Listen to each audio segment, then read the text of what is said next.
Hello student, एक बार फिर से स्वागत करेंगे आपके अपने यूट्यूब चैनल संदीप जी के वर्ड में। तो आज हम कवर करेंगे स्टैटिक जीके से टॉप 100 मोस्ट इम्पोर्टेंट जीके के क्वेश्चन।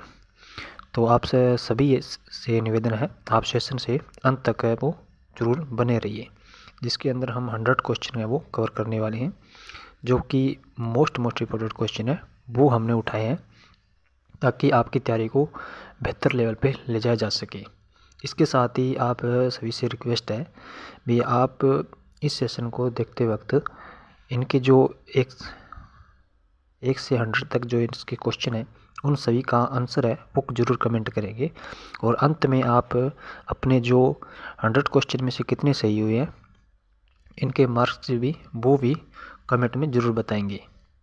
इससे आप यह चेक कर पाएंगे कि आप अभी कितनी तैयारी है वो कर चुके हैं अभी और कितनी तैयारी आपकी बाकी है। तो चलिए आज का सेशन हम स्टार्ट करते हैं। फर्स्ट क्वेश्चन है हमारा, किसने स्वराज बिल के माध्यम से संविधान सभा की मांग रखी? तो स्वराज बिल है वो 1895 के अंदर बाल गंगाधर तिलक के द्वारा है वो प्रस्तुत किया जाता है। तो राइट आंसर हो जाएगा हमारा ऑप्शन नंबर सी। संविधान सभा की जो प्रथम मांग है वो भी बाल गंगाधर तिलक के द्वारा की जाती है, जबकि जो द्वितीय है वो महात्मा गांधी के द्वारा 1922 में की जाती है, और तीसरी बार है वो मोतीलाल नेहरू के द्वारा 1924 के अंदर की जाती है, और M.N. राय है इनके द्वारा 1934 के अंदर संविधान सभा की मांग है वो की जाती है। लेकिन इन चारों ही बार ये वो अंग्रेज़ों द्वारा संविधान सभा की जो मांग है वो नकार दी जाती है। लेकिन भारतीय राष्ट्रीय कांग्रेस के द्वारा भी भारतीय संविधान सभा की मांग एक बार की गई थी। तो परीक्षा में यह प्रश्न बनता है कि भारतीय राष्ट्रीय कांग्रेस द्वारा किस वर्ष है वो भारतीय संविधान सभा की मांग की गई थी? तो 1936 के अंदर यह मांग की जाती है। तो वेरी मोस्ट इम्पोर्टेंट क्वेश्चन है। नेक्स्ट है, गांधी जी को नंगा फकीर या अर्धनग्न फकीर किसने कहा था? तो यह कहने वाला था चर्चिल। राइट आंसर हो जाएगा हमारा ऑप्शन नंबर बी। इसके साथ ही महात्मा गांधी को वन मैन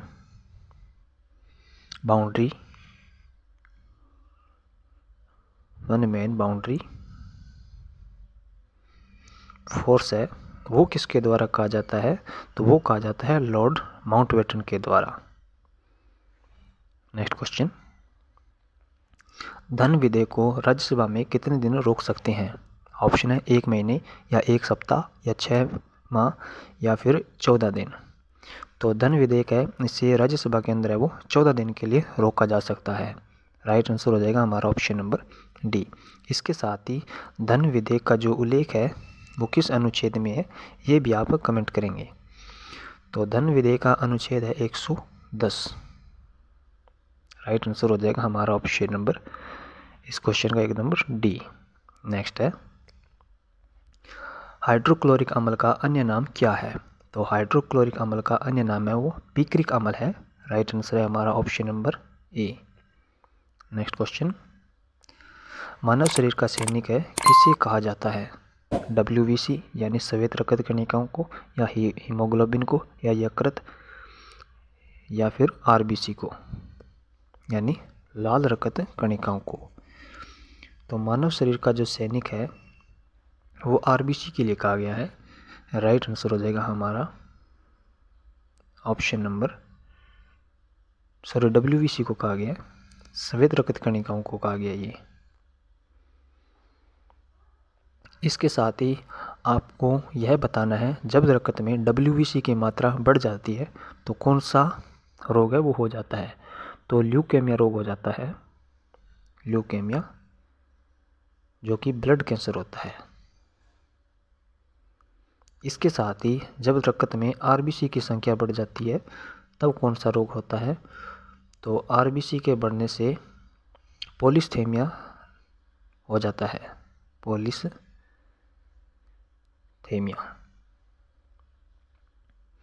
इसके साथ ही परीक्षा में RBC व WBC से पूछे जाने वाला प्रश्न है, RBC का जो रासायनिक नाम है वो क्या है? तो तो आरबीसी का जो रासायनिक नाम है वो है एरिथ्रोसाइट, एरिथ्रोसाइट। जबकि डब्ल्यूबीसी का जो रासायनिक नाम है वह है ल्यूकोसाइट।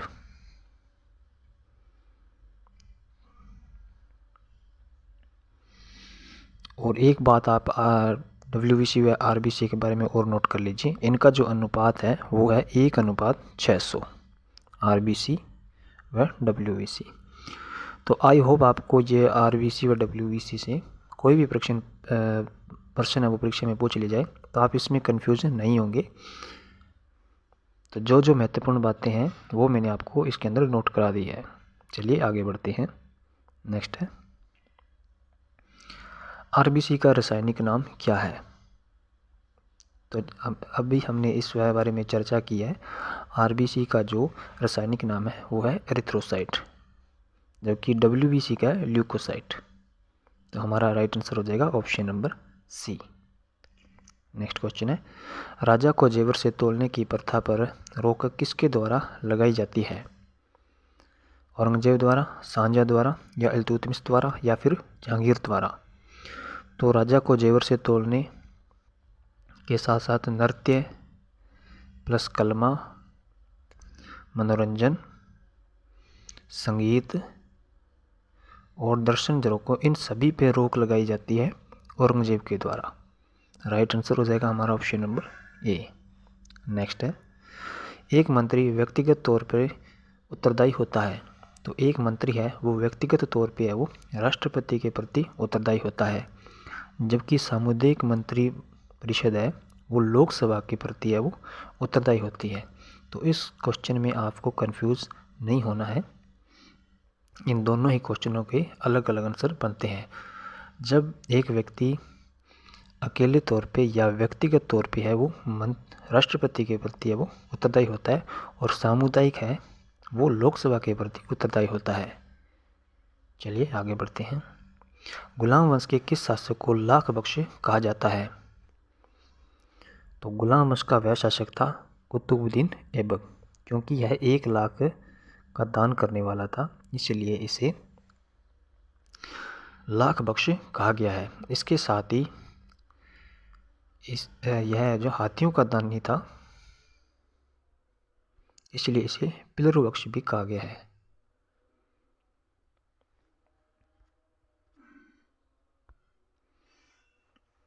नेक्स्ट है किसको द्वितीय सिकंदर के नाम से जाना जाता है। नेपोलियन को, या अलाउद्दीन खिलजी, या फिर समुद्रगुप्त, या फिर गयासुद्दीन तुगलक को। तो द्वितीय सिकंदर या सिकंदर सानी है वो अलाउद्दीन खिलजी के लिए कहा गया है, और यह कहा था अमीर खुसरो ने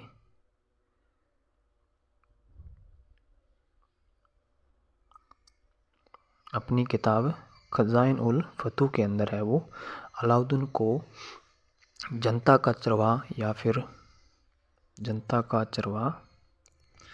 या फिर युग का विजेता नेपोलियन या सिकंदर सानी है, ये सभी नाम है वो अलाउद्दीन खिलजी को दिए थे। नेक्स्ट है दिल्ली का प्रथम वैधानिक सुल्तान कौन था। तो दिल्ली का प्रथम वैधानिक सुल्तान इल्तुतमिश हो जाएगा। Right answer option number A. Next question है कोशिका का ऊर्जा घर कहलाता है। तो कोशिका का ऊर्जा घर है वो माइटोकॉन्ड्रिया के लिए कहा गया है। राइट आंसर हो गया हमारा ऑप्शन नंबर ए। जबकि कोशिका का जो आत्म हत्या थैली है या आत्म घर कहा गया है वो लाइसोसोम के लिए कहा गया है। तो हमारा राइट आंसर उसके लिए हो जाएगा ऑप्शन नंबर बी। जबकि इस क्वेश्चन का हमारा राइट आंसर है ऑप्शन नंबर ए। नेक्स्ट है किस शास्त्रीय नृत्य को थाल अथवा मटका नृत्य भी कहते हैं। तो थाल अथवा मटका नृत्य वो कुचिपुड़ी जो शास्त्रीय नृत्य है इसके लिए कहा गया है, और यह शास्त्रीय नृत्य है वो आंध्र प्रदेश का है।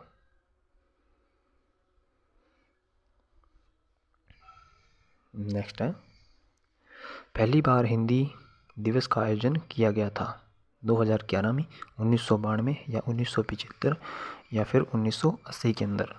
तो प्रथम बार कानपुर के अंदर किया जाता है हिंदी दिवस का आयोजन 10 जनवरी 1975 के अंदर। तो हमारा राइट आंसर हो जाएगा ऑप्शन नंबर सी, जबकि वर्तमान 2023 के अंदर इसका आयोजन है वो फिजी के अंदर किया जाएगा। तो राइट आंसर हो गया हमारा ऑप्शन नंबर सी। नेक्स्ट है my country is my life नामक पुस्तक के लेखक कौन थे? तो इसके लेखक थे लाल कृष्ण आडवाणी। राइट ऑप्शन है ऑप्शन नंबर डी। नेक्स्ट है इंग्लैंड के हाउस ऑफ कॉमन्स द्वारा भारत के किस गवर्नर जनरल पर महाभियोग चलाया गया था? तो यह महाभियोग चलाया गया था वॉरेन हेस्टिंग के ऊपर। राइट आंसर है हमारा ऑप्शन नंबर ए। नेक्स्ट है किस वंश को इलबारी या फिर मामूलाम वंश भी कहा जाता है? तो वह था गुलाम वंश। राइट ऑप्शन है ऑप्शन नंबर डी। नेक्स्ट है संविधान सभा की संचालन समिति के अध्यक्ष निम्न में से कौन थे? संचालन समिति के साथ साथ नियमन समिति या फिर झंडा समिति, इन सभी के अध्यक्ष थे doctor Rajendra Prasad ji. Right option है हमारा ऑप्शन नंबर ए, जबकि प्रारूप समिति के अध्यक्ष थे भीमराव अंबेडकर जी। सरदार वल्लभ भाई पटेल है वो मूलाधिकार समिति के अध्यक्ष थे, अल्पसंख्यक समिति के अध्यक्ष थे, प्लस परामर्शदात्री जो समिति है इसके अध्यक्ष थे। और पंडित जवाहरलाल नेहरू है वो संघीय अधिकारी शक्ति समिति के अध्यक्ष थे, प्लस प्रांतीय संविधान समिति के अध्यक्ष थे। नेक्स्ट है संविधान सभा की, इसके साथ ही आपको नोट करना है संविधान सभा की कितनी कमेटियां या फिर समितियां थी? तो उनकी संख्या थी 13। चलिए आगे बढ़ते हैं। नेक्स्ट है संस्कृत को शास्त्रीय भाषा का दर्जा किस वर्ष दिया गया था?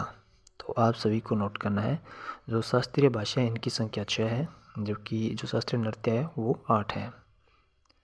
तो संस्कृत है यह शास्त्रीय भाषा, इसको किस वर्ष वो दर्जा दिया गया था? तो इसे 2005 के अंदर है वो राष्ट्रीय भाषा का वो शास्त्रीय भाषा का वो दर्जा दिया जाता है। राइट ऑप्शन है हमारा ऑप्शन नंबर सी। जबकि तमिल है जो कि सबसे पुरानी शास्त्रीय भाषा है, इसे वर्ष 2004 के अंदर है वो सम्मिलित किया जाता है। और 2013 के अंदर मलयालम को सम्मिलित किया जाता है, और उड़िया को 2014 के अंदर है वो सम्मिलित किया जाता है। यदि परीक्षा में पूछ लिया जाए भारत की सबसे नवीन शास्त्रीय भाषा कौन सी है, तो वो उड़िया है, और प्राचीन पूछ लिया जाए तो वो तमिल हो जाएगी। 2008 के अंदर तेलुगु को शास्त्रीय भाषा का दर्जा दिया गया था। नेक्स्ट क्वेश्चन है हरिप्रसाद चौरसिया का संबंध किस वाद्य यंत्र से है? तो हरिप्रसाद चौरसिया का संबंध है वो बांसुरी से है। राइट आंसर हो जाएगा हमारा ऑप्शन नंबर बी। जबकि शहनाई से आप सभी को पता है बिस्मिल्लाह खां इसके प्रमुख वादक थे, प्लस अली अहमद हुसैन है ये 2 प्रमुख व्यक्ति थे। और तबला है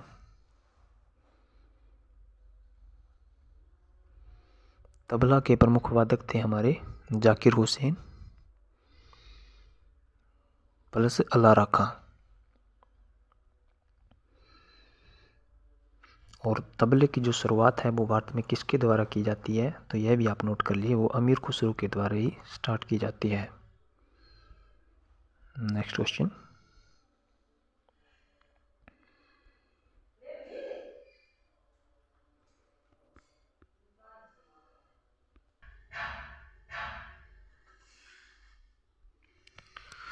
नेक्स्ट है हमारा क्वेश्चन किस मुगल दरबारी इतिहासकार ने चित्रकारी को एक जादुई कला के रूप में वर्णित किया है? तो यह अबुल फजल के द्वारा है वो चित्रकारी को एक जादुई कला है वो कहा जाता है। राइट आंसर हो जाएगा हमारा ऑप्शन नंबर डी। नेक्स्ट है, बाबर ने अपनी आत्मकथा तुजुक ए बाबरी में तत्कालीन भारत का सबसे शक्तिशाली शासक है वो किसको बताया है? तो दक्षिण के अंदर बताया है कृष्ण देव राय को, जबकि उत्तर भारत का बताया है सबसे शक्तिशाली शासक है वो राणा सांगा को। और राणा सांगा के साथ 1527 ईस्वी में खानवा का जो युद्ध भी लड़ा जाता है बाबर द्वारा। तो इसका राइट आंसर हो जाएगा हमारा ऑप्शन नंबर सी। नेक्स्ट है, 1857 ईस्वी की क्रांति के समय अंग्रेजों ने अवध के नवाब को कहाँ की जेल में भेज दिया था? तो अवध का नवाब था वाजिद अली, जिसे 1857 की क्रांति में अंग्रेजों द्वारा वो कलकत्ता की जेल के अंदर वो भेज दिया जाता है। और इनकी जो पत्नी थी 1857 ईस्वी की जो क्रांति है उसमें लखनऊ का अधिवेशन करती है बेगम हजरत। नेक्स्ट है, सामूगढ़ का युद्ध किनके मध्य होता है?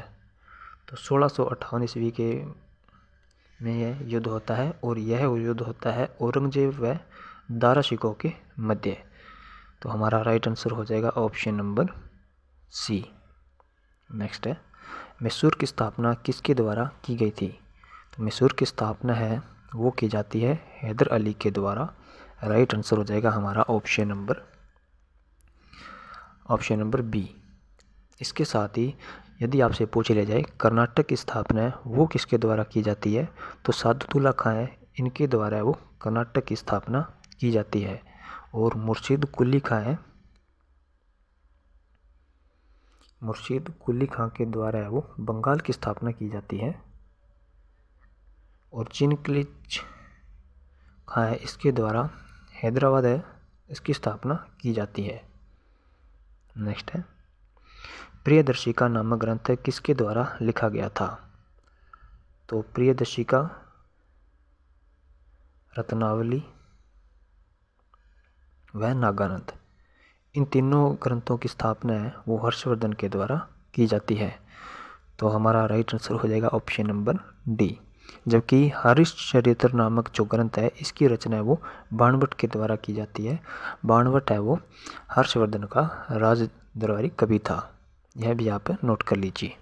नेक्स्ट है, मुगलों के समय वह भूमि जो कभी खाली नहीं छोड़ी जाती थी वह कहलाती थी? तो वह भूमि कहलाती थी पोलज। राइट आंसर हो जाएगा हमारा ऑप्शन नंबर डी। नेक्स्ट है, किसके समय ईरानियों को उच्च पद प्राप्त हुए थे? औरंगजेब के समय, शाहजहां के समय, अकबर या फिर जहांगीर के समय? वह शासक था जहांगीर। जहांगीर के समय ईरानियों को अपने दरबार के अंदर है वो उच्च स्थान या उच्च पद है वो प्राप्त होते हैं। नेक्स्ट है, सिंधु घाटी सभ्यता का बंदरगाह कौन सा था? तो सिंधु घाटी सभ्यता का जो बंदरगाह था वो क्या था? लोथल, जो कि गुजरात के अंदर स्थित है। तो राइट आंसर हो जाएगा हमारा option number B. Rakhi Garhi है जो कि हरियाणा के अंदर स्थित है। यहाँ पर सिंधु घाटी से के कुएं प्राप्त हुए थे पक्की ईंटों से निर्मित। रोपड़ है ये पंजाब के अंदर प्राप्त होता है। यहाँ पे कुत्तों को दफनाने प्लस कुल्हाड़ी के अवशेष है वो प्राप्त होते हैं। नेक्स्ट क्वेश्चन है, काउंसिलिंग ऑफ स्टेट किसका पुराना नाम है? तो काउंसिलिंग ऑफ स्टेट है वो और राज्यसभा का पुराना नाम है। राइट आंसर हो गया हमारा ऑप्शन नंबर ए। इसके साथ ही हाउस ऑफ द पीपल है, ये किसका पुराना नाम है? हाउस ऑफ द पीपल, तो यह पुराना नाम था लोकसभा का। राइट आंसर हो जाएगा इसका ऑप्शन नंबर बी। जबकि काउंसिलिंग ऑफ स्टेट है इसका राइट आंसर है ऑप्शन नंबर ए। नेक्स्ट है, बाजार अधिनियम नीति किसने लागू की?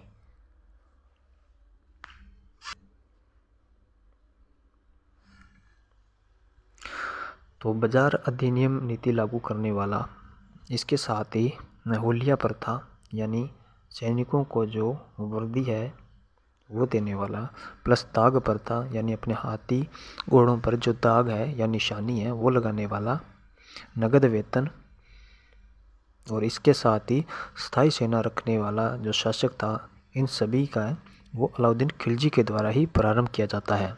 तो इसका राइट आंसर हो जाएगा हमारा ऑप्शन नंबर बी।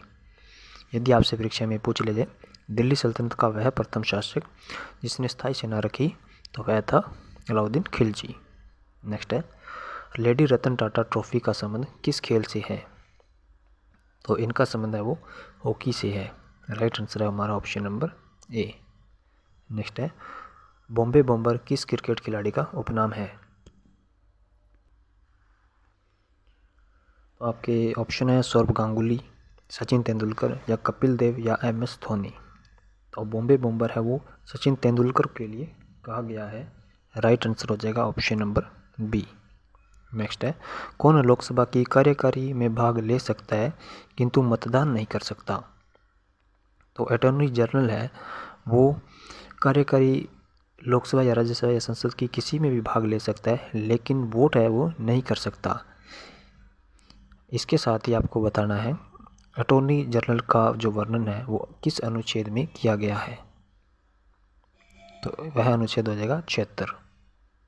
नेक्स्ट है, आत्मनिर्भरता की प्राप्ति किस पंचवर्षीय योजना का मुख्य उद्देश्य था? तो आत्मनिर्भरता की जो प्राप्ति का मुख्य लक्ष्य था वो चौथी जो पंचवर्षीय योजना था इसका मुख्य उद्देश्य था, जो कि 1669 से 74 के मध्य वो प्रारंभ की जाती है। इसके साथ ही 8वीं पंचवर्षीय योजना का मुख्य उद्देश्य था मानवीय संसाधनों का विकास, और यह प्रारंभ की जाती है 1992 से 97 के मध्य। और 10वीं जो पंचवर्षीय योजना है इसका मुख्य उद्देश्य था रोजगार, और यह प्रारंभ की जाती है 2002 से 2007 के मध्य। और 5वीं पंचवर्षीय योजना है इसका मुख्य उद्देश्य था गरीबी हटाओ, और यह 1974 से 1978 के मध्य प्रारंभ की गई थी। नेक्स्ट क्वेश्चन, अमृत बाजार पत्रिका की स्थापना है वो किसके द्वारा की जाती है? तो यह शिशिर कुमार घोष के द्वारा स्थापना की जाती है। राइट आंसर हो गया ऑप्शन नंबर बी। नेक्स्ट है, 1946 में बनी अंतरिम सरकार में राजेंद्र प्रसाद के पास कौन सा विभाग था? तो इनके पास खाद्य व कृषि विभाग था। राइट आंसर है ऑप्शन नंबर बी। नेक्स्ट है, गांधी जी की मृत्यु पर किसने कहा हमारे जीवन से प्रकाश चला गया है? तो यह कहा था पंडित जवाहरलाल नेहरू ने। गांधी जी की मृत्यु है वो 30 जनवरी 1948 को होती है। नेक्स्ट है, my experiment with the truth के लेखक थे? तो इसके लेखक थे महात्मा गांधी जी। राइट आंसर है ऑप्शन नंबर डी। नेक्स्ट है, किसने कहा मध्य रात्रि के टकोर पर जब संसार होता है भारत अपने जीवन में स्वतंत्रता के लिए जाग जाएगा? तो यह कथन थे पंडित जवाहरलाल नेहरू के। राइट आंसर ऑप्शन नंबर हमारा डी। नेक्स्ट है, जेसुइट पादरियों को आमंत्रित करने के लिए एक दूत मंडल गोवा है वो किसके द्वारा भेजा गया था? तो 1580 के अंदर है वो गोवा में एक शिष्टमंडल है वो भेजा जाता है अकबर द्वारा। राइट आंसर हो जाएगा हमारा option number B. Next question है, भारत में तुर्की राज्य का वास्तविक संस्थापक है वो किसको माना जाता है? इल्तुतमिश को या कुतुबुद्दीन ऐबक को या गजनवी या फिर मोहम्मद कोरी को? तो यह माना गया है इल्तुतमिश को। भारत में तुर्की साम्राज्य का वास्तविक संस्थापक है वो इल्तुतमिश को ही कहा गया है। इसके साथ ही भारत में गोवंश निर्माण का जो जनक है वो भी इल्तुतमिश के लिए कहा गया है। तो यह भी आप इसके साथ में नोट कर लीजिए। नेक्स्ट है, अशोक का सबसे लंबा स्तंभ लेख कौन सा है? तो अशोक का सबसे लंबा जो स्तंभ लेख है वो हो जाएगा 7वां स्तंभ लेख। यहाँ पे आप काट दीजिए ये, तो इसलिए हमारा राइट आंसर हो जाएगा ऑप्शन नंबर डी 7वां स्तंभ लेख। जबकि सबसे छोटा है वो है रोमन देई स्तंभ लेख, जो कि नेपाल का है, नेपाल से प्राप्त हुआ था। इसके साथ ही परीक्षा में पूछा जाता है वह कौन सा अभिलेख था जिसके अंदर अशोक ने प्रजा को अपनी संतान बताया है, तो वह था धौली अभिलेख। नेक्स्ट है किसने वेदमार्ग प्रतिष्ठापक की उपाधि धारण की, तो यह बुक्का के द्वारा वो उपाधि धारण की जाती है। राइट आंसर हो जाएगा हमारा ऑप्शन नंबर सी। इसके साथ ही आंध्र भोज है उपाधि, ये कृष्ण देव राय ने धारण की थी अपनी सामाजिक उपलब्धियों के कारण। तो इसका राइट आंसर हो गया हमारा ऑप्शन नंबर आंध्र भोज के लिए बी, और इस क्वेश्चन का हमारा राइट आंसर है ऑप्शन नंबर सी। नेक्स्ट है कलकत्ता अलीपुर चिड़ियाघर की स्थापना किसके द्वारा की गई थी, तो कलकत्ता अलीपुर चिड़ियाघर की स्थापना है वो फ्रांसिस बुकना के द्वारा की जाती है। राइट आंसर हो जाएगा हमारा ऑप्शन नंबर डी। यह वो अंग्रेजों का एक चिकित्सक था या फिर डॉक्टर था। यह भारत के अंदर है वो 1794 से 1815 तक रहता है। नेक्स्ट क्वेश्चन है गवर्नमेंट हाउस नामक महल किस वायसराय ने बनवाया था, तो 1798 के अंदर इसकी स्थापना की जाती है और यह की जाती है लॉर्ड बेलेस्ली के द्वारा। राइट आंसर हो जाएगा हमारा ऑप्शन नंबर डी। इसके साथ ही लॉर्ड बेलेस्ली के द्वारा ही सहायक संधि है वो स्टार्ट की जाती है। नेक्स्ट है सुल्तान फतेह अली खान साहब किसका वास्तविक नाम था, तो यह था टीपू सुल्तान का। राइट आंसर हो जाएगा हमारा ऑप्शन नंबर बी। जबकि बिरजिस कदर है ये वाजिद अली है जो कि अवध का नवाब था उसका पुत्र था, और वाजिद अली की जो पत्नी है इन्होंने 1857 की क्रांति में भाग लिया जिनका नाम था बेगम हजरत। ये कानपुर से लखनऊ से इस अधिवेशन का वो नेतृत्व करती है। नेक्स्ट है मूंगा द्वीप है वो या क्रॉल आइलैंड है वो कौन सा है, लक्षद्वीप है या अंडमान निकोबार या श्रीलंका या फिर पुदुचेरी, तो मूंगा द्वीप है वो कहा है लक्षद्वीप को। राइट आंसर हो जाएगा हमारा ऑप्शन नंबर ए। इसके साथ ही आप नोट कर लीजिए लक्षद्वीप को फ्रांसीसियों से भारत सरकार ने 11 अगस्त 1965 को अपने अधिकार में लिया था, और दादरा नगर जो हवेली है इसे 1954 के अंदर है वो भारत में विलय किया जाता है। तो हमारा इसका राइट आंसर हो जाएगा ऑप्शन नंबर ए। इसके अतिरिक्त एक सवाल और प्रश्न बनता है प्रबाल भित्ति से निर्मित द्वीप कौन सा है, तो प्रबाल भित्ति से निर्मित द्वीप हो जाएगा श्रीलंका।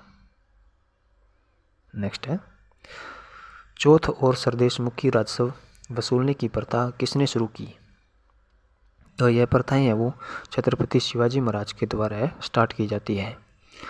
चौथ कर इसलिए लिया जाता था ताकि बाहरी आक्रमणों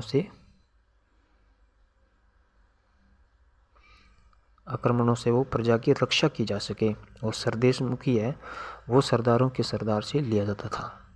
नेक्स्ट है मित्रोकेडीज नाम से किसे जाना जाता था, तो ईरानी इतिहासकारों ने बिंदुसार के लिए है वो यह शब्द दिए थे मित्रोकेडीज। तो राइट आंसर हो जाएगा हमारा ऑप्शन नंबर डी। नेक्स्ट है सालुबनिबा किसका मंत्री व सेनापति था, तो सालुबनिबा है वो कृष्णदेवराय का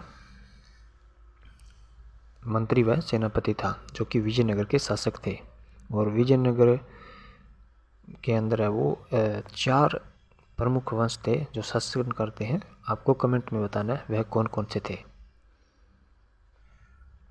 नेक्स्ट है अवध में वेलेस्ली द्वारा सहायक संधि कब लागू की गई थी, तो अवध में 1801 के अंदर है वो सहायक संधि है वो लागू की जाती है। लेकिन वहाँ के शासक ने जब इसे मानने से इनकार कर दिया, वहाँ का शासक था वाजिद अली, तो उसे कलकत्ता की जेल में भेज दिया गया था। और वेलेज़ली ने अवध के लिए एक कथन कहा था, जो कि परीक्षा में एसएससी की है वो पूछ लिया जाता है कि यह गिलास फल है वो एक दिन हमारे ही मुँह में आके गिरेगा। तो यदि परीक्षा में ऐसे पूछ लिया जाता है कि यह कथन किसका है, यानी किस वायसराय का है, और या फिर वायसराय का नाम देकर है वो, या रियासत के बारे में पूछ लिया जाता है, तो आपको इन दोनों ही प्रश्नों को नोट करना है। तो यह कथन था लॉर्ड वेलेज़ली का, और यह उसने कहा था अवध के लिए। नेक्स्ट है, पंच नामक ब्रिटिश पत्रिका में किसका कार्टून छापा गया था? डफरिन का, माउंटबेटन का, लॉर्ड कैनिंग का, या फिर लॉर्ड इरविन का? तो लॉर्ड कैनिंग है, इसका है वो 1857 की जो क्रांति होती है, इसमें इसका जो पक्ष था वो भारतीयों के प्रति था, तो इसलिए वहाँ की जो ब्रिटिश सरकार है वो इसकी निंदा करती है। और वहाँ की जो एक प्रमुख पत्रिका थी पंच नामक, उसके अंदर इसका कार्टून है वो छापा जाता है। तो इसलिए हमारा राइट आंसर हो जाएगा ऑप्शन नंबर सी। और डफरिन है, ये भारतीय राष्ट्रीय कांग्रेस की जब स्थापना हुई थी उस समय वाइसरॉय था 1885 के अंदर। और माउंटबेटन आप सभी को पता है 1946 की जो योजना लेके आता है। और लॉर्ड इरविन है वो 1930 के अंदर है वो गांधी इरविन समझौते के समय गांधी जी से मुलाकात करता है। और गांधी इरविन समझौते को एक नाम और से जाना जाता है, दिल्ली पैकेट या फिर दिल्ली समझौता।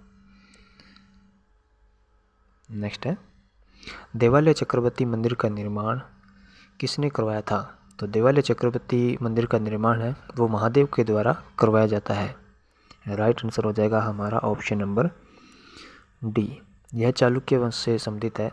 महादेव है वो विक्रमादित्य षष्ठम है, इसका एक सेनापति था और इनका संबंध था चालुक्य वंश से, तो इसलिए हमारा राइट आंसर हो जाएगा ऑप्शन नंबर डी। नेक्स्ट है, चालुक्य अभिलेखों में किसे शकलोत्तरापथनाथ कहा गया है? तो यह कहा गया है हर्षवर्धन के लिए। राइट आंसर हो गया हमारा ऑप्शन नंबर बी। इसके साथ ही ह्वेनसांग ने, जो कि एक चीनी यात्री था, इसने पंच भारत का स्वामी है, वो भी हर्षवर्धन के लिए कहा था। तो इस क्वेश्चन का हमारा राइट आंसर है वो हो जाएगा ऑप्शन नंबर बी। यदि आपसे पूछ लिया जाए कि बाणभट्ट ने हर्षवर्धन के लिए क्या कहा है, तो वो भी आप नोट कर लीजिए। तो बाणभट्ट ने हर्षवर्धन के लिए कहा है सर्व चक्रवर्ती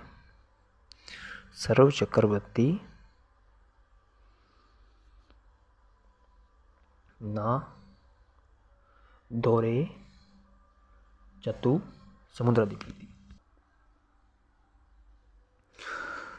तो सर्व चक्रवर्ती ना दौरे समुद्राधिपति है वो बाणभट्ट ने हर्षवर्धन के लिए कहा था।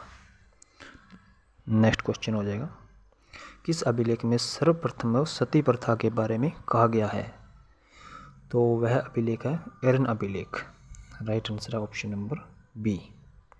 नेक्स्ट है, वह कौन सा विख्यात दक्षिणी हिंदू राजा था जिसने बंगाल की खाड़ी को पार कर सुमात्रा, जावा और मलेशिया में कई राज्यों पर विजय प्राप्त की? तो वह था राजेंद्र प्रथम, जो कि चोल नरेश था एक। राइट आंसर हो जाएगा हमारा ऑप्शन नंबर डी। इनका जो कार्यकाल शासनकाल था वो 1012 से 44 के मध्य था। नेक्स्ट है, डाक टिकट में दिखने वाली प्रथम भारतीय महिला कौन थी?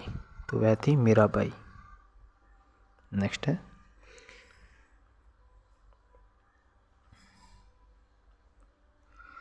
सिंधु सभ्यता का कौन सा नाम नहीं है? तो चालकोलिक सभ्यता है, सिंधु घाटी सभ्यता का नाम हड़प्पा सभ्यता भी हो जाएगा, कांस्य सभ्यता भी इसे कहा जाता है, जबकि लोह सभ्यता है वो नहीं कहा जाता। तो इसलिए हमारा right answer option number D हो जाएगा। नेक्स्ट है 1924 में किसके द्वारा ब्रिटिश सरकार से यह मांग की गई कि भारतीय संविधान के लिए एक संविधान सभा का गठन किया जाए? तो यह मोतीलाल नेहरू के द्वारा मांग की जाती है। राइट ऑप्शन है ए। नेक्स्ट है वह वायसराय जिसके शासनकाल में पुणे में एक महिला विश्वविद्यालय की स्थापना हुई थी वह कौन था? तो वह था लॉर्ड चेम्सफोर्ड। राइट ऑप्शन है बी। नेक्स्ट है नर्मदा नदी की बहन किस नदी को कहते हैं? ऑप्शन है ताप्ती नदी को, महानदी को, या फिर गोदावरी नदी को, या फिर कृष्णा नदी को। तो नर्मदा नदी की बहन है वो ताप्ती नदी के लिए कहा गया है। राइट ऑप्शन है ए। नेक्स्ट है किस किताब में सर्वप्रथम जनगणना का उल्लेख मिलता है? तो वह किताब थी अर्थशास्त्र। राइट ऑप्शन है ऑप्शन नंबर डी, जिसके अंदर सर्वप्रथम बार है वो जनगणना का उल्लेख मिलता है। राष्ट्ररंगिणी है इसके लेखक थे कल्हण, और इस किताब में हमें जो कश्मीर है इसके बारे में जानकारी मिलती है। और इंडिका है वो मेगस्थनीज की किताब है, इसमें हमें मौर्य काल की जानकारी है वो मिलती है। मेगस्थनीज है वो चंद्रगुप्त द्वितीय के शासनकाल में आता है। और अर्थशास्त्र आप सभी को पता है चाणक्य की किताब है।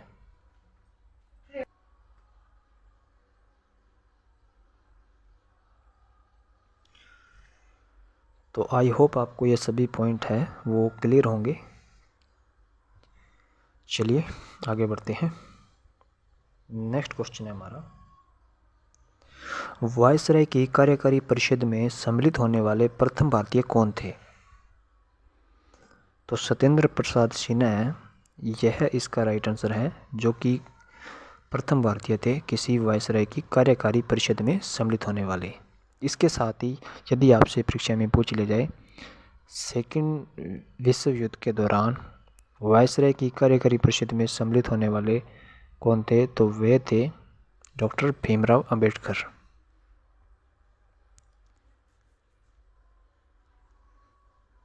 नेक्स्ट है नेक्स्ट क्वेश्चन है हमारा, संघ लोक सेवा आयोग यूपीएससी के वर्तमान अध्यक्ष कौन है? ऑप्शन है डॉक्टर मनोज सोनी, या प्रदीप कुमार, या अनिल कुमार लाहौटी, या फिर हंसराज अहीर। तो यूपीएससी के जो वर्तमान अध्यक्ष है वो है डॉक्टर मनोज सोनी। इन्होंने 5 अप्रैल 2022 से वर्तमान तक है वो कार्यरत है।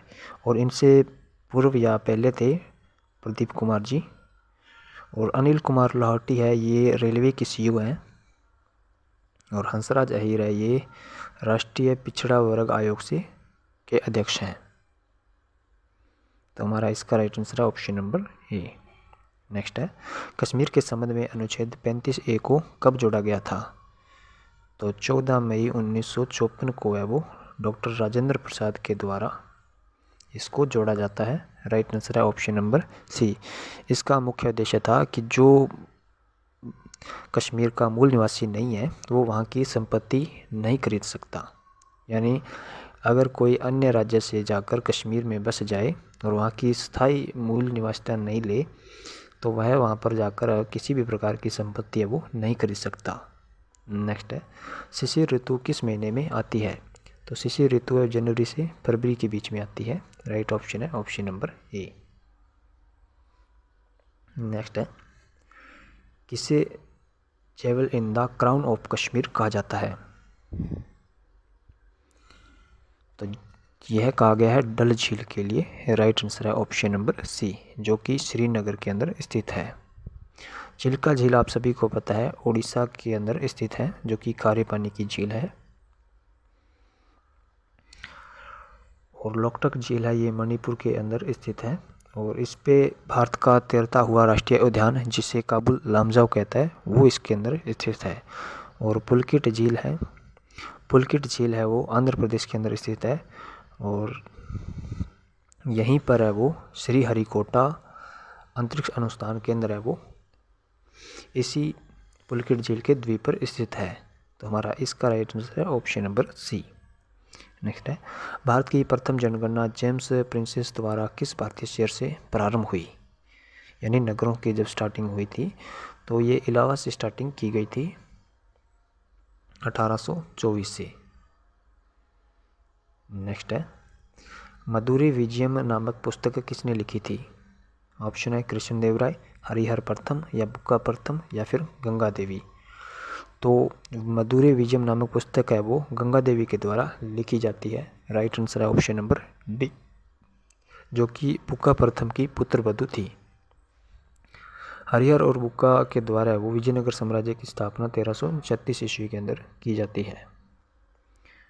नेक्स्ट है, विधवा विवाह संघ की स्थापना किसके द्वारा की जाती है? तो विधवा विवाह संघ की स्थापना है वो महादेव गोविंद रानड़े के द्वारा की जाती है। राइट आंसर हो जाएगा हमारा ऑप्शन नंबर ए। इसके साथ ही यदि आपसे परीक्षा में पूछ लिया जाए गोपाल कृष्ण गोखले व बाल गंगाधर तिलक के राजनीतिक गुरु कौन थे, तो वो भी महादेव गोविंद रानड़े थे। और पश्चिमी भारत का पुनर्जागरण का पिता किसे कहा जाता है, तो वो भी महादेव गोविंद रानड़े के लिए कहा गया है। नेक्स्ट है, किस फल में कार्बोहाइड्रेट की मात्रा सबसे अधिक होती है? तो कार्बोहाइड्रेट से हमें तुरंत है वो ऊर्जा प्राप्त होती है और यह है वो राइट आंसर हो जाएगा केला। केला वह फल है जिससे कार्बोहाइड्रेट की मात्रा है वो सबसे अधिक होती है। नेक्स्ट है, वायु पुराण का संबंध किस वंश से है? तो वायु पुराण का संबंध है वो गुप्त वंश से है। राइट आंसर हो जाएगा ऑप्शन नंबर बी, जबकि विष्णु पुराण का जो संबंध है वो मौर्य वंश से है।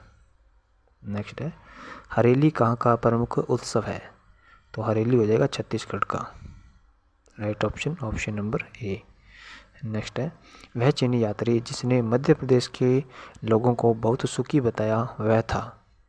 इति सिंह, श्योंगन, फाहियान या वेनसांग। तो वह था फाहियान। राइट ऑप्शन है ऑप्शन नंबर सी, जो कि चंद्रगुप्त द्वितीय के दरबार के अंदर आता है और इसकी प्रमुख किताब है फ्योजी। नेक्स्ट है, स्ट्रेट फ्रॉम द हार्ट पुस्तक किस भारतीय क्रिकेटर की है? तो स्ट्रेट फ्रॉम द हार्ट पुस्तक है कपिल देव की। राइट आंसर हो जाएगा ऑप्शन नंबर ए, जबकि सौरव गांगुली जी की पुस्तक का नाम है a century is not enough. Next question, Mandal commission किस प्रधानमंत्री के कार्यकाल में लागू हुआ? तो सबसे पहले आप समझिए मंडल कमीशन आयोग है इसकी स्थापना इस हेतु की गई थी ताकि जो पिछड़े वर्ग आयोग के लोग हैं इनको भी संविधान या फिर सरकार के अंदर कुछ तिहाई या फिर सीटें वो प्रदान की जा सके। और यह बीपी सिंह के कार्यकाल में लागू की गई थी। तो राइट आंसर हो जाएगा ऑप्शन नंबर डी। नेक्स्ट है, कव्वाली का आविष्कारक है वो किसको माना जाता है? कव्वाली हो, तबला हो या फिर खड़ी बोली हो या सितार हो, इन सभी का आविष्कारक है वो अमीर खुसरो को माना गया है। राइट आंसर हो जाएगा हमारा ऑप्शन नंबर बी। इसके साथ ही अमीर खुसरो को तोता ए हिंद भी कहा गया है। नेक्स्ट है, शरीर में सबसे तेजी से बनने वाला विटामिन कौन सा है? तो शरीर में सबसे तेजी से बनने वाला विटामिन है विटामिन डी। तो ऑप्शन में नहीं है तो आप विटामिन डी कर लीजिए, इसका right answer option number D होगा। नेक्स्ट है, किस विटामिन में नाइट्रोजन होती है? तो विटामिन बी के अंदर नाइट्रोजन होती है। राइट आंसर हो जाएगा हमारा ऑप्शन नंबर बी। नेक्स्ट है, विक्रमशिला विश्वविद्यालय की स्थापना किसके द्वारा की गई? धर्मपाल के द्वारा, स्कंदगुप्त द्वारा, गोपाल द्वारा या फिर कुमारगुप्त के द्वारा? तो विक्रमशिला विश्वविद्यालय की स्थापना है वो धर्मपाल के द्वारा की जाती है। राइट आंसर हो जाएगा हमारा ऑप्शन नंबर ए, जबकि कुमारगुप्त के द्वारा है वो नालंदा विश्वविद्यालय की स्थापना की गई थी।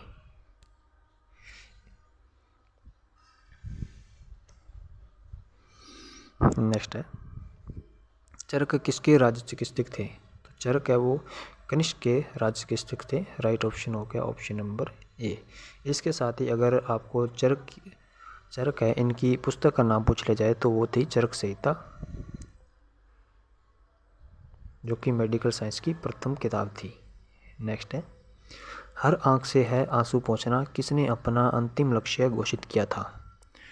तो यह अंतिम लक्ष्य घोषित किया था पंडित जवाहरलाल नेहरू ने। राइट ऑप्शन हो जाएगा बी। नेक्स्ट है, भारत में अंग्रेजी शिक्षा किसके द्वारा वो शुरुआत की गई थी? तो भारत में अंग्रेजी शिक्षा की शुरुआत है वो की जाती है लॉर्ड मैकाले के द्वारा 1835 से। लॉर्ड मैकाले ने विलियम बेंटिंक से इसको सुचारू रूप से लागू करने की अनुमति मांगी थी। तो इसका राइट आंसर हो जाएगा ऑप्शन नंबर डी।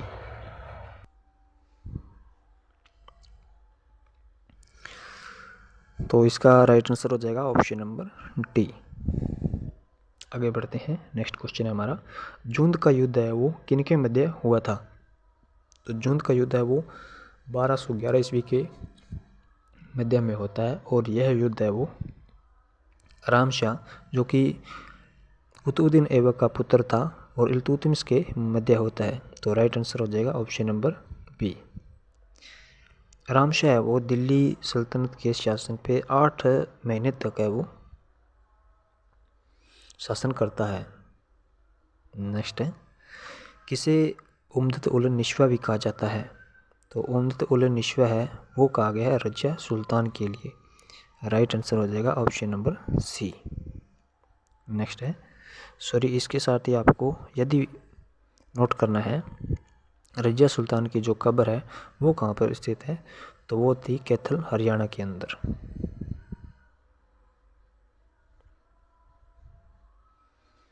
एसएससी का फेवरेट क्वेश्चन है ये। नेक्स्ट है, दिल्ली सल्तनत का सबसे आदर्श व पवित्र शासक कौन था? तो वह था नासिरुद्दीन मोहम्मद। राइट आंसर हो जाएगा ऑप्शन नंबर डी, जो कि इल्तुतमिश का ही एक पुत्र था। इसकी धार्मिक प्रवृत्ति के कारण ही इसे आदर्श व पवित्र शासक है वो कहा गया था जनता द्वारा। नेक्स्ट है, अपने पुत्र को शहीद की उपाधि कौन देता है? कुतुबुद्दीन ऐबक, बलबन, इल्तुतमिश या फिर गयासुद्दीन तुगलक? तो बलबन द्वारा ही अपने पुत्र को वो शहीद की उपाधि दी जाती है। नेक्स्ट है, अली गुरशास्प है वो किसके बचपन का नाम था? तो यह था अलाउद्दीन खिलजी के। राइट आंसर हो जाए ऑप्शन नंबर बी। और मोहम्मद बिन तुगलक है इसका जो वास्तविक नाम था वो था जुना खां और गयासुद्दीन तुगलक का नाम था फरीद खां और सिकंदर लोदी का नाम था निजाम शाह मूल नाम। तो आप सभी को नोट कर लीजिए इनके नाम। नेक्स्ट है, दिल्ली सल्तनत का वह सुल्तान जो अपने विरोधियों को इनाम देकर चुप करवाता था वह कौन था? तो वह था ऑप्शन नंबर ए जलालुद्दीन खिलजी। नेक्स्ट है, किसे बुत शिकन अथवा मूर्ति तोड़ने वाला कहा गया है या कहा जाता है? तो यह गजनवी के लिए कहा गया है। राइट आंसर हो गया ऑप्शन नंबर डी। नेक्स्ट है, खेतों में मापन हेतु विस्वा प्रथा कौन चलाता है? तो खेतों में मापन हेतु जो विस्वा प्रथा है वो अलाउद्दीन खिलजी के द्वारा चलाई गई थी। राइट आंसर हो जाएगा हमारा ऑप्शन नंबर बी, जबकि सिकंदर द्वारा सिकंदर ए साहनी है वे गज पद्धति चलाई गई थी। नेक्स्ट है, सेतुबंध या रावण बहू नामक काव्य कृति की रचना है वो किसने की थी? तो यह प्रभावती गुप्त के पुत्र के द्वारा की जाती है जिसका नाम था प्रवरसेन द्वितीय, जो कि वाकाटक वंश का एक शासक था। और प्रभावती गुप्त है वो चंद्रगुप्त द्वितीय की पुत्री थी और इनका विवाह है वो वाकाटक नरेश पुलकेशिन से होता है।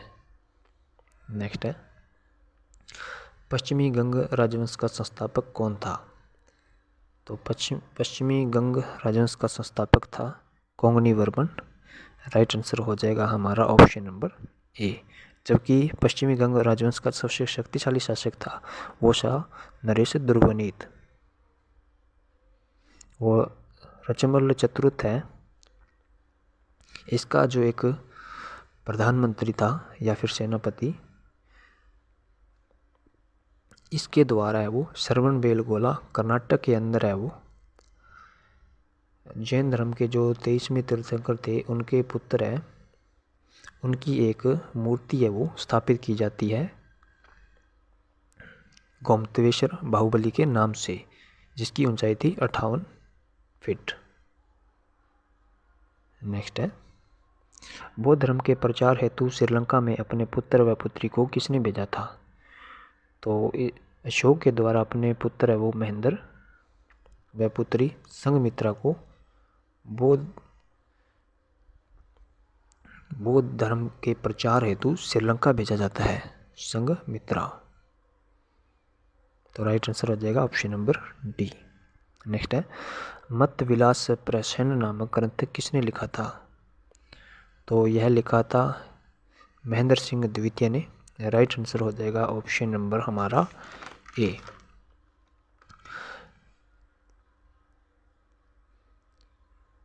यह पल्लव नरेश थे